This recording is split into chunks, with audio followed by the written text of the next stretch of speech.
This week on Inside Boulder News, city leaders deliver 2013 State of the City, a new police team patrols Central Boulder, and Boulder Housing Partners breaks ground on its first affordable senior housing in 30 years.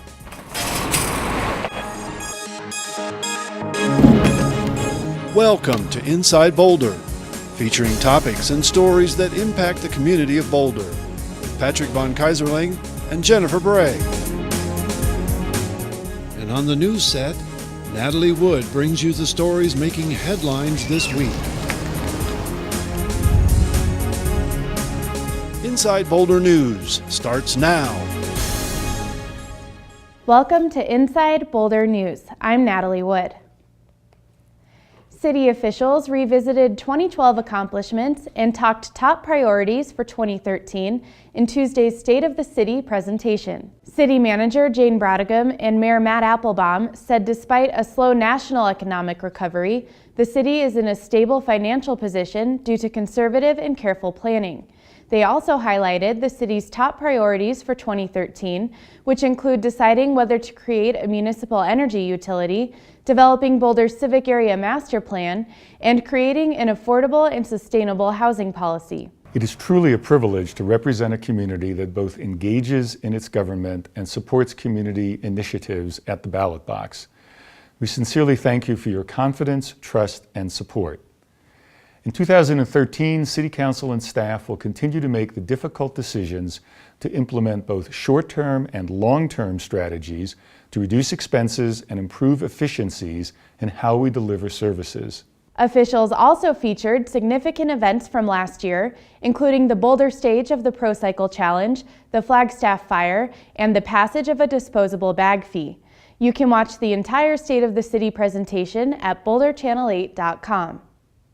University Hill and the Downtown Mall are high-density communities that see unique crimes like public intoxication, DUIs, and assaults. The Boulder Police Department is taking a new approach to prioritize problem-solving in these areas with the creation of a neighborhood impact team. Inside Boulder News rode along with the night shift to see how officers are working to be proactive and responsive to the community's needs. 226 arrival. The Boulder Police Department has a new district and additional officers patrolling Central Boulder. All these young, motivated officers going out there trying to work hard every day. Okay, N316, do you want me to show you starting towards the PD again? A high-density population area with students, neighborhoods, and businesses. I just have them back up, that way the buses can get in there a little easier. We work the days where the heavier call load and deals with the alcohol issues, such as overdose or criminal mischiefs or fights. So we work 5 p.m. to 3 a.m. to try to assist during those busy hours. Where was it anyway? The Neighborhood Impact Team patrols University Hill, the Downtown Mall, and Municipal Campus. The team uses an old-school policing approach, making it a priority to get to know the people they're protecting. On foot, when possible, riding their bikes, getting to know the people, knowing the neighborhoods. I mean, that's exactly why this team was developed and why these officers volunteered to be part of the team. The team works to combat crime in the area and help residents solve problems as they arise. Part of this also is education. Okay, 126, can I get you the break? With more officers in the liaison program, we're trying to get out there. We're trying to educate the students and the people that live on the hill that, yes, Boulder is probably one of the safest places to live, but there are people that look for those opportunities. The Neighborhood Impact Team began work in the new district last month. And coming back to work in the Hill and now the NIT, I mean, it truly is I think, a very good assignment. 270, copy your welfare check. Watch next week's news to see how the team works with CU Police to handle crime on the Hill and around campus. Boulder Housing Partners broke ground this week on its first fully affordable senior housing in 30 years. It really serves the median income affordable bracket of seniors more so than any other project in the community. We've got 1 and 2 bedroom units for seniors, and the construction will take about 13 months, so we're looking at finishing at the end of February 2014. Over the past 5 years, Boulder Housing Partners has been working to design and develop and line up the financing for this project. The city's been pretty pleased to be able to support that. with significant investment, totaling about $3 million now, and has enabled the creation of what we believe will be something that's very attractive and needed in this community. I'm thrilled about the fact that this particular project is also going to address some other major city goals, and those are energy efficiency.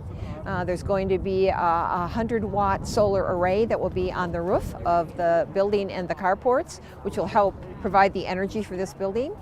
And its location, as people who are familiar with it, knowing the Moorhead connection into Table Mesa, is a very transit-rich orientation, which is another plus for us because it means that our senior citizens will have access to transit. The 3-story, 59-unit apartment community is located at 4990 Moorhead and will serve seniors with income ranging from about $15,000 to $42,000 per year. Prospective tenants must be at least 62 years old and have an income that qualifies for the Affordable Housing Program. You can register for project updates at boulderhousing.org. If you plan on heading to the Boulder International Film Festival this weekend, you might want to pay attention to more than just the films. It takes a lot of individuals behind the scenes to keep the curtain open. Lauren Peterson has the story. You guys, welcome to the BIF orientation. So good to see you all here. Sisters Kathy and Robin Beck work year-round to ensure that the Boulder International Film Festival is one of the top 25 coolest film festivals in the world. We look through about 1,000 films. We have a selection committee. We go to other festivals.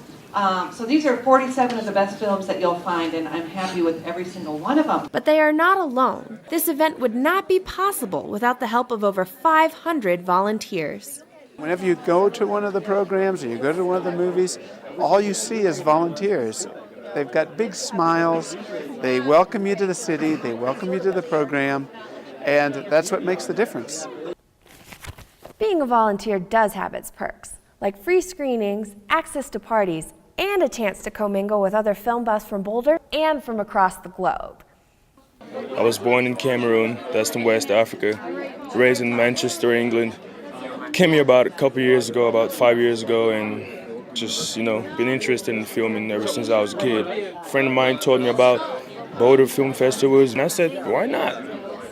Got in my car, signed up, drove over here, and I'm here. The energy behind the festival has brought forward volunteers for the past 9 years, making it a film community event not to be missed. It's not very hard to get volunteers at all. It's just, they're the lifeblood of this festival, and we just so much appreciate that.